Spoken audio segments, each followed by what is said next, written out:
السلام عليكم. السلام عليكم. السلام عليكم. السلام عليكم.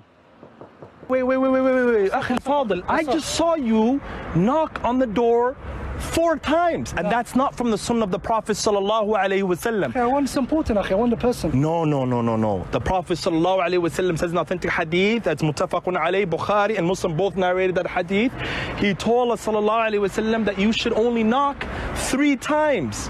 And subhanallah, if they tell you, I mean, if you knock 3 times, then you should just leave. Subhanallah. You know what I mean? Don't keep knocking on the door 4, 5, 6 times. That's not from the sunnah, akhi. And that's bothering other people. That's disrespectful.